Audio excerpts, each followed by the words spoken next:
करना है कि ये सारे 40 के लेवल को निकाले इस तरह से प्राइस एक्शन बना के, तो हम एंट्री वही तरह बनाएंगे सेकंड प्राइस एक्शन पे ब्रेकआउट करने पे लास्ट स्विंग कैसल लगा के हम इस तरह से एंट्री प्लान कर सकते हैं।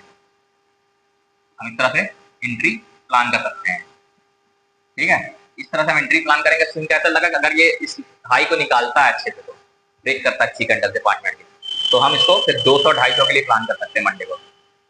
और इन केस ये फ्लैट खुल के नीचे आता है तो नीचे का मेरा भी कोई व्यू है नहीं, नीचे का मेरा भी कोई व्यू नहीं, मैं कुछ नहीं करूंगा। नीचे अगर आता है तो या तो गैप डाउन खुल के अगर इसको ब्रेक करता है तो मैं सेल करूंगा, नहीं तो नीचे गिरता है तो मेरा भी कोई व्यू नहीं नीचे के लिए। यानी अगर ये नीचे आता है तो मेरा भी कोई व्यू नहीं है इसमें, मैं लिख देता हूं नो व्यू।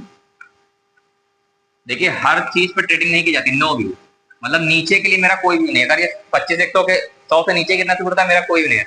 मेरा व्यू क्या होगा, अगर गैप डाउन खुल के या नीचे आके इस लेवल को जब तक ब्रेक ना करे 25,033 को, तब तक मैं सेलर नहीं बनने वाला, ठीक है। सेलर मैं कब बनूंगा, जब ये यहाँ से कोई गैप डाउन खुले यहाँ पे, इनकेस मान लेते अब ये पहले क्या थी पोजीशन, अब मान लिया हमने कि फ्लैट खुला, ये क्या है फ्लैट खुला, फ्लैट खुला तो मेरा इस तरह से बाइंग का सेलिंग का कोई व्यू नहीं।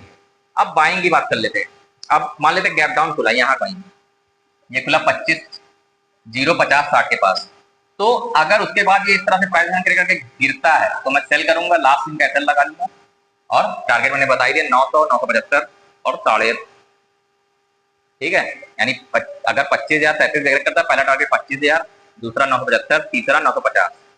उसी तरह ऊपर के मेरे टारगेट अगर 40-45 को ब्रेक करता है तो पहले 75, फिर 200, फिर 225, ये 3 टारगेट मंडे के लिए। और बाकी व्यू तो ओवरऑल वीकली पूछेंगे तो 300 तक का भी है, 300-350 भी जा सकता है। देखना होगा कैसे व्यू करता, कोई नेगेटिव न्यूज तो नहीं आती है, ब्रेक गैप डाउन बड़ा खुल जाता है तो समझ लीजिए कुछ गड़बड़ है मार्केट में, ठीक है। इस तरह से अभी तो व्यू पॉजिटिव दिख रहा है मुझे, इसलिए मैंने नो व्यू लिखा नेगेटिव साइड के लिए जब तक गैप डाउन ना खुले। अब इनकेस गैप अप खुलता है तो फिर मान लीजिए यहाँ कहीं गैप अप खुलता है, मान लेते हैं गैप अप खुलता है, तो क्या करेंगे हम देखेंगे कि जो हाई है इसके पास आके सपोर्ट लेके क्या फिर से इस तरह से बाउंस कर रहा है, तो हम सेकंड ट्रांजैक्शन में फिर बाइंग एंट्री कर सकते हैं।